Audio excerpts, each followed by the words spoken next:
Gentlemen, remember when the Titans knocked off the Patriots in Foxborough on the wild card? If that wasn't a ringing endorsement for Derrick Henry, I don't know what is. He legit carried that team on his back. Henry signed his franchise tender on Thursday. The Titans used their 2020 non-exclusive franchise tag on the former Alabama All-American on March 16th rather than allow him to enter unrestricted free agency.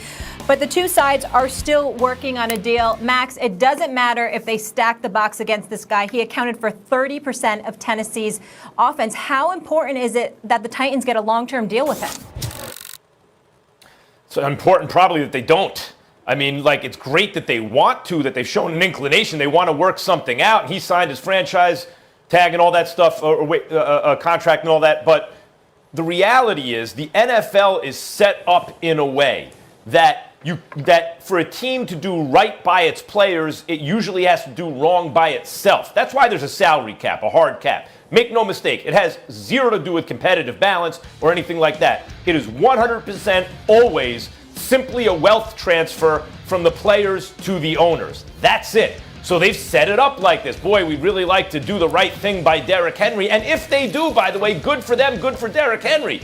Maybe not great for Tennessee fans. Look at the way running back contracts have worked out in recent years. And especially, take the Los Angeles Rams, Todd Gurley, right? They would be in the last year of his deal, and that would be it. But instead, they paid him all that money way before they had to. You know, look at the way running back contracts tend to work out. Not that great for the team. Le'Veon Bell with the Jets. The list goes on. Now, Derrick Henry, you just mentioned it. You could stack the box against him. Is he really known for catching passes out of the backfield? He's a little bit more of an old school back. That's a more punishing style. He has so many carries. He's 26 years old. They just franchised him. They're going to ride that train this year. They can franchise him again.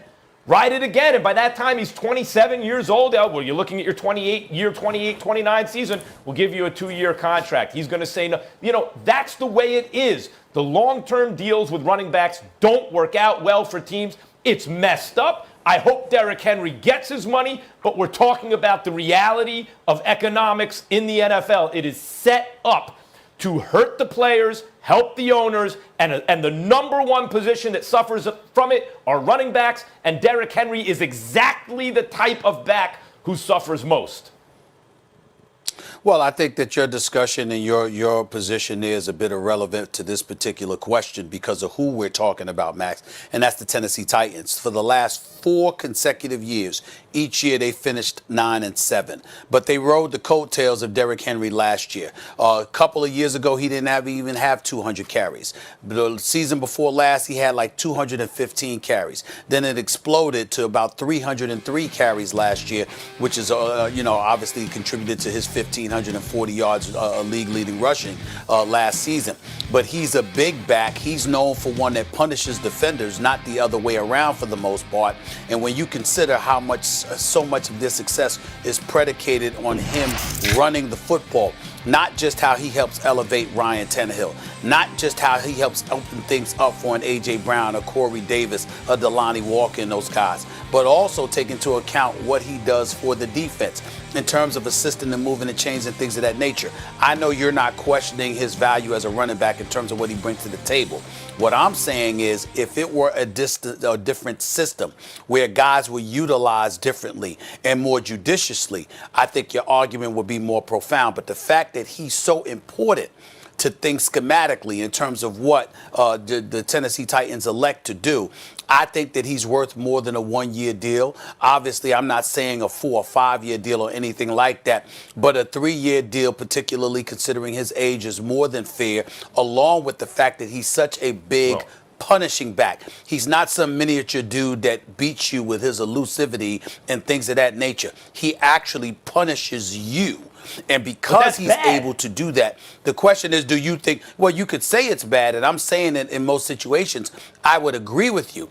I just don't think it's applicable to him because I'm looking at what he distributes. It's not that he doesn't have speed or anything like that. It's that he not just has speed, but he's also capable of punishing you. And I think 2 to 3 years is a good deal for him. let's take it is for him. Yeah, we're talking about the team, though. Like, let's take your argument one point at a time. The fact that he's big in punishing and he inflicts punishment means that he will see more contact. In fact, that's his style than a guy who's more elusive or a guy catching a lot of passes who's lining up all over the place, which means his shelf life should be shorter, not longer. You have to have more concern. Let's take the season he just had. We showed the graphics. First in touchdowns, rushing yard, everything. He was all world. You already got that value out of him. If you're talking about fairness to the player, doing the right thing, you're absolutely right, Stephen A. Do the right thing by Derrick Henry. We're talking about if it's wise for the franchise. It is set up in a way that there are limited resources. You have to be very judicious about the way you allocate them. So when you look at Derrick Henry, you got the value from this season. How many more seasons like this you think he's going to have? Because in the history of the NFL, well, who says it has to be a season like this? That's my point. What I'm saying is there are only 2 or 3 seasons where you have outsized value like that even. Now, he's age 26 and he just had one. Let's say he has another this year. You got him on the franchise. Let's say he has another the next year. You can do it again. Why pay him when you don't have to is the point, a view that most of the smart teams take. Why pay him ahead of time? Well, you could say that, but I could reverse it by going like this. If you're Derrick Henry, why do I have to carry the ball 303 times? Why can't I be utilized as a decoy? Why can't I go back to carrying the ball 215 to 230 times? Throw some more passes to A.J. Brown. Throw some passes to Corey Davis. Oh, by the way, you just gave Ryan Tannehill $118 million over the next 4 years with a minimum of $61 million in guaranteed dollars or $91 million if you talk about fully guaranteed. The reality of the situation is that you can utilize Derrick Henry in a multitude of ways. The key is to have him and to have him happy. I'm not saying that you don't make the business decision if you're the Tennessee Titans. I understand what you're saying, but there's another element to the equation. I take into account what a person means to a team, what a person means inside that locker room. Oh, by the way, if you were to screw him over and he's a bit disgruntled, but he's back in your locker room, the kind of profound effect that could have on a team that was just in the AFC Championship game. There are ways to sit up there,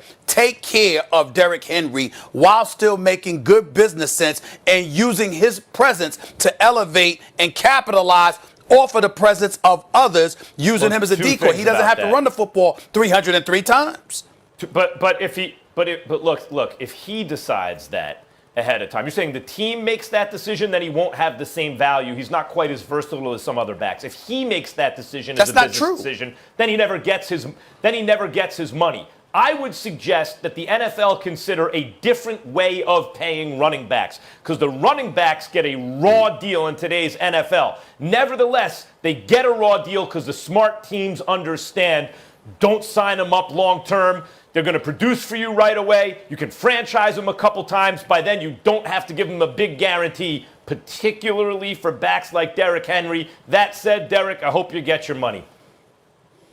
All right, well, we'll listen, wait that everybody's not going to be Max Ezekiel Kellerman. Elliott. Go ahead, Stephen A. In three of Ezekiel Elliott's 4 years, he rushed 322 times, 304 times. Last season, 301 times. But his biggest season was his first year in the league where he rushed for 1,631 yards. The last 2 years, it was 1,434. Last season, it was 1,357.